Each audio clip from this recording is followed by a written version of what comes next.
He fired every secretary in just days, but one clumsy woman refused to quit. What happened next left even the cold CEO completely frozen. Stay tuned because you're about to watch a beautiful story and find out what happened next. Hello, family. Welcome to Tales Haven. Kindly subscribe to my YouTube channel for more beautiful stories. Thank you as you do so.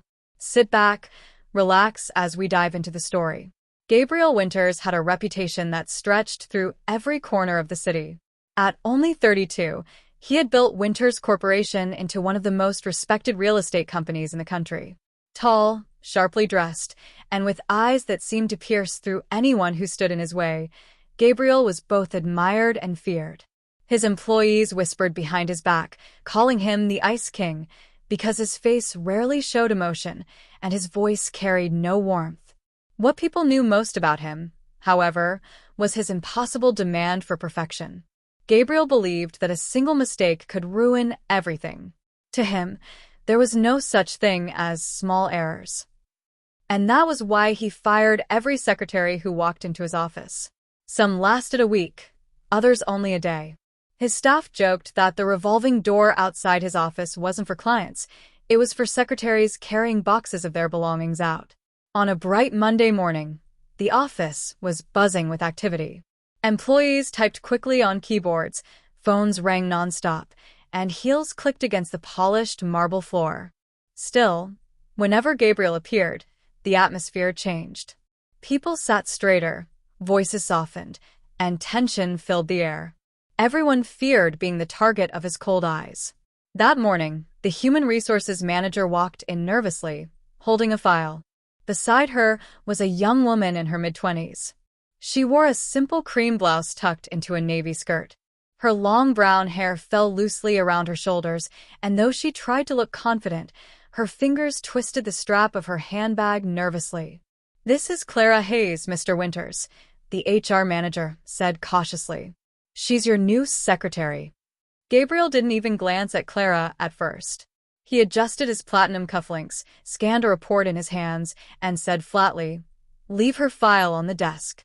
Clara stepped forward, trying to keep her smile steady, but as she walked, the heel of her shoe caught the edge of the thick office carpet. She stumbled, dropping the folders she carried. Paper scattered across the shiny floor. A sharp gasp spread through the office. Everyone froze. No one ever made a clumsy entrance in front of Gabriel Winters and survived the day. Gabriel finally lifted his eyes. They were icy and calculating as they settled on Clara, who bent down quickly to gather the papers. Her cheeks burned red with embarrassment, but instead of panicking or apologizing too much, she picked up the last sheet, straightened herself, and stood tall. With a faint, almost shaky smile, she placed the folder carefully on his desk. "I'm ready to start, sir." The silence in the room was heavy. The HR manager shifted nervously, waiting for Gabriel to lash out, to dismiss her like he always did. Instead, Gabriel leaned back in his leather chair, studying Clara like she was some unusual puzzle. His lips curved into the smallest, coldest smirk. "Awkward," he said slowly, his tone sharp. "This won't last a day." Clara swallowed hard, but she didn't lower her eyes. She didn't run. Something in her gaze, though nervous, held a spark of stubbornness. And for the first time in a long time, Gabriel Winters felt a tiny crack in his perfect, controlled world. The first morning as Gabriel Winters' secretary began like a storm Clara wasn't ready for. She arrived early, hoping to impress him, but the moment she walked into the office, the weight of everyone's eyes fell on her. Some pitied her, others smirked, already whispering bets on how long she would last. Inside Gabriel's office, everything gleamed. Glass windows stretched from floor to ceiling, giving a view of the city skyline. His mahogany desk was spotless, his books lined up perfectly on dark wooden shelves, and the silver clock ticked with strict precision. Clara placed her bag on her new desk just outside his office and whispered to herself, "You can do this. Don't mess up." But before long, she did. By 9 o'clock, Gabriel asked her for a cup of black coffee. No sugar, no cream. Clara rushed to the pantry, determined to get it right. She carefully balanced the hot mug on a small tray, repeating his order in her head. But as she stepped into his office, the phone on her desk rang sharply. Startled, she jerked, and a few drops of coffee splashed onto the corner of a contract lying on Gabriel's desk. His cold eyes shot up instantly. "Do you have any idea what this paper is worth?" Clara froze, stammering. I'm so sorry, sir. It won't happen again." She quickly dabbed at the corner with tissues, her cheeks burning.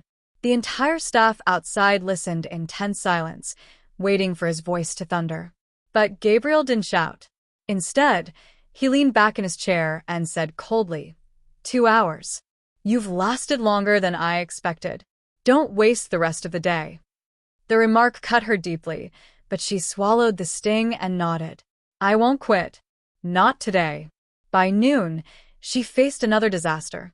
Gabriel had a conference call with board members in London. Clara was in charge of connecting the line. Her palms sweated as she pressed the buttons, trying to follow the instructions. For a few moments, the call went smoothly, until Clara mistakenly pressed the red button instead of mute. The line went dead, disconnecting everyone. Gabriel's jaw tightened.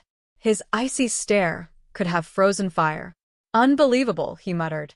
Clara's heart pounded, but instead of apologizing endlessly like the others before her, she raised her chin slightly and said, "I'll fix it. Just give me a moment." She redialed quickly, stumbling through the system, and within a minute, the board was reconnected. Clara's voice trembled as she explained the brief interruption. To her surprise, one of the board members chuckled lightly and said, "At least you sound more alive than most secretaries we deal with." Gabriel said nothing, but Clara caught the flicker of surprise in his eyes. She had made a mistake, yes, but she didn't crumble. Later that evening, after most of the staff had left, Gabriel stood at his window, staring at the city lights. He turned to Clara, who was still at her desk, typing up minutes from the day's meetings. "Why are you still here?" His voice was calm, but sharp, as though demanding an answer he didn't expect to hear. Clara paused, her fingers hovering above the keys. She looked up, meeting his gaze. For a moment, the nervous girl from the morning was gone, replaced by someone steadier. "Because I know I can do this job," she said firmly. "You can fire me if you want, but I won't walk out on myself." The silence in the office stretched. Gabriel studied her as if trying to read the truth behind her stubborn eyes. For the first time in years, he didn't know what to say. Most people shrank before him. Clara Hayes stood her ground. As she gathered her things to leave, Gabriel realized something unusual. She was clumsy, awkward, and far from perfect, yet she didn't break under pressure. And deep inside, against his will, he felt the smallest flicker of curiosity. The next morning, the small flicker of curiosity inside Gabriel followed him into work. He arrived at 7, expecting an empty floor. But Clara was already there. She had tied her hair back, rolled up her sleeves, and spread files across her desk like puzzle pieces. A neat row of colored folders sat to her left, red for urgent, blue for meetings, green for contracts, yellow for follow-ups. On each folder, a short label was printed in bold letters so anyone could understand it at a glance. "Good morning, Mr. Winters," she said, standing. "I reorganized your week. The board notes are now in blue, and the client summaries are in green. I also drafted short replies to last night's emails so you can approve them quickly." Gabriel didn't answer at first. He glanced at the coffee in her hand. It was in a spill-proof cup with a lid. "No sugar. No cream," she added softly. He took the cup, tasted it, then turned toward his office. "We'll see how long the colors help." Clara smiled to herself and kept working. By 9, the office had warmed into its busy rhythm. Clara moved carefully, yet with purpose. She didn't try to be perfect. She tried to be prepared. She checked times, checked names, and then checked them again. When Gabriel asked for a contract, she handed him 2 copies, one for him, one for the client, and slipped a sticky note on top. "Final draft, double-checked." Near noon, a courier arrived late with documents for a small property sale. The client, a quiet older man, stood in the lobby looking lost. While security called upstairs for instructions, Clara noticed him and walked down. "Sir, are you here for the Cedar Street documents?" she asked kindly. He nodded. "I'm afraid I messed up the time." "It's okay," she said, guiding him to a seat. "You're right on time now." She brought him water, took his ID, and called legal to rush the signatures. Gabriel watched from the balcony above. He saw the way the man relaxed under her calm voice. He saw how smoothly she moved a small problem out of the way. That evening, most lights on the floor went dark. Gabriel returned from a dinner meeting at 9:30 and found Clara still at her desk. She had a thin blanket over her shoulders and glasses sliding down her nose. A tidy stack of papers sat to her right. On the top page, a yellow sticky note read, "Double-checked. All set for tomorrow." Next to it lay a flash drive labeled Backups, Investor Deck. Gabriel stepped closer. Clara stirred and sat up quickly, pushing her glasses up. "I'm sorry, sir. I was just finishing," he said, studying the note. "What is this?" "The presentation for tomorrow's investor meeting," she said. "I reread every number. I also saved a copy to your cloud and to this flash drive, just in case the network acts up." His brow lifted a fraction. "Just in case." She nodded. "It's something my mother used to say. Hope for the best, pack an umbrella." Gabriel almost smiled, but the old habit of control held his face steady. "Go home, Miss Hayes. Be here at 8. "I'll be here at 7, she replied gently. Morning came with a thin fog over the city and a knot of nerves inside the office. The Harrington Group, serious investors with careful eyes, were due at 10. Finance checked numbers. Legal checked language. IT tested the big screen twice. At 9:58, the conference room filled. Mr. Harrington sat in the center seat, flanked by two partners. Gabriel began with a clean, even tone. "Thank you for coming. Today we'll walk you through the North Wharf expansion." Clara moved quietly behind the team, placing printed agendas at each chair. When she finished, she slipped to the side of the room, close enough to help, far enough not to distract. Gabriel clicked his remote. The first slide appeared. He clicked again, and nothing happened. The screen froze. IT rushed forward. A cable was changed, a program restarted, a laptop swapped. The room grew tighter with every second. Mr. Harrington checked his watch. A partner whispered, "We have a 12 o'clock across town." Gabriel felt the familiar burn of anger rise in his chest. This was exactly the kind of failure he hated, sloppy, public, avoidable. He looked toward Clara, and she was already moving. "Excuse me," she said softly to the room. She set a neat stack of printed booklets in front of each investor. The cover read, "North Wharf Expansion, Investor Deck V4, Final." The inside pages were crisp, numbered, and tabbed. "If the screen keeps acting up," she said, "you can still follow along. Page numbers are at the bottom. The appendix includes the zoning approvals, timeline, and risk notes." Mr. Harrington opened the booklet. His eyebrows lifted. "You printed these this morning?" "Last night," Clara replied. "And I updated the timeline at 6 a.m. after the city posted the new utility notice. The change is reflected on page 17. The investors flipped to page 17. The updated stamp was clear. A small chart showed how the notice shifted one delivery by 4 days without changing the grand opening date. The room's mood changed, quietly first, then completely. IT fixed the screen 2 minutes later, but no one cared. The meeting flowed on paper and on the wall. Questions came. Answers were ready. When a partner asked for a sensitivity analysis that wasn't in the main deck, Clara pointed to a blue tab at the back. "Section C," she said. "We modeled 3 scenarios." By the end, Mr. Harrington closed the booklet and rested both hands on it. "Impressive preparation," he said, looking at Gabriel. "Your team clearly respects time." Gabriel could feel the room's eyes on him, but his attention was on the woman at the edge of the table, the awkward, stubborn woman who had printed, labeled, updated, and saved the day without a raised voice or a dramatic gesture. "Thank you," he said, and then, for the first time, he turned to her. "And thank you, Clara." Using her first name surprised everyone, including Clara. She blinked, then smiled, small and true. After the investors left, the door closed and the room exhaled. The staff began gathering cables and empty cups. Gabriel stayed still for a moment, his hand resting on the booklet's cover. The bold letters, "Final," sat over a body of work that had not been perfect, but had been ready. He walked to Clara. "Why did you print these?" he asked, though he already knew the answer. "Because screens fail," she said simply. "People deserve a plan that doesn't." He stood very still. A part of him wanted to praise her at length. Another part, the old part, warned him not to show too much. In the end, he chose honesty.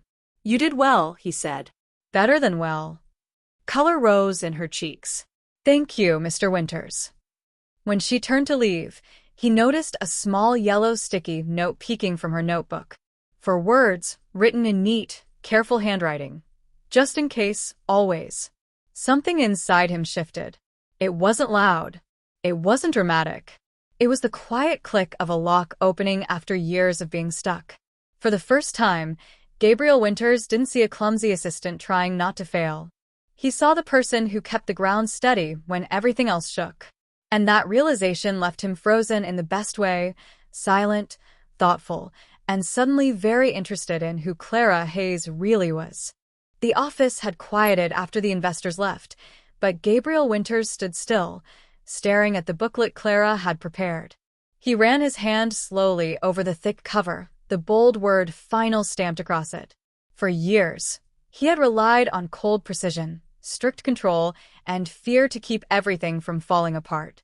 Yet the one who saved him in front of powerful investors was not fear. It was Clara Hayes, the secretary he nearly fired on her first day. That night, he didn't go home immediately. He sat in his office, lights dim, thinking of her words. Hope for the best, pack an umbrella. They sounded simple, almost childish, but they carried a wisdom that no business school had ever taught him. The following weeks only deepened his awareness. Clara continued to make mistakes. She once mispronounced a client's last name, another time she tripped over the copier cord, but she never gave up. Every slip was followed by a recovery. Every clumsy moment was matched by her stubborn will to improve. And slowly, the entire office began to notice a change. The staff, who once walked on eggshells, now felt the air lighten. Clara greeted everyone with warmth, and her laughter sometimes floated across the hall, softening even Gabriel's cold silence. The Ice King was still sharp, still demanding, but with Clara by his side, he no longer seemed untouchable. He seemed human. One evening, as the city lights blinked outside, Gabriel called Clara into his office. She came in holding her notebook, ready for instructions, but his tone was different, quieter, almost uncertain. "Why do you care so much, Clara?" he asked, leaning back in his chair. "Most people would have quit by now. I gave you every reason to." Clara paused, then placed her notebook gently on the desk. Her eyes were calm, her voice steady. "Because people give up too easily, Mr. Winters. On jobs, on dreams, on themselves. I don't want to be one of them. Not here. Not with you." Her words struck deep. For years, Gabriel had built walls of perfection, believing no one could stand beside him unless they were flawless. But here was a woman, awkward and stubborn, who stood with him not because he was powerful, but because she refused to run away. He rose from his chair, walked to the window, and looked out at the city. Then he turned back, his voice lower than she had ever heard it. "You're different, Clara. And, for the first time in a long time, I'm glad someone didn't leave." Clara's lips curved into a small smile, her cheeks glowing with warmth. She gathered her notebook, ready to leave for the night, but Gabriel's next word stopped her. "Stay," he said softly. "Not just as my secretary. Stay because this office, this company, even I, am better with you in it." Her heart skipped, but she nodded gently, her eyes glistening. "Then I'll stay." From that day forward, Clara was no longer the woman everyone expected to fail. She was the one who transformed the coldest office into a place where even mistakes could carry hope. And Gabriel Winters, The man who once fired every secretary in days finally realized that perfection had never been what he needed. What he needed was loyalty, courage, and a heart that would not quit. That heart belonged to Clara Hayes. The story of Winters Corporation was no longer about fear and flawless rules. It was about the stubborn, awkward woman who melted the Ice King's heart and proved that even the coldest man could change. That brings us to the end of this video. Kindly subscribe to my YouTube channel for more beautiful stories, like, and share this video to your friends and loved ones. Your support and engagement encourage me to post more videos. Thanks for watching.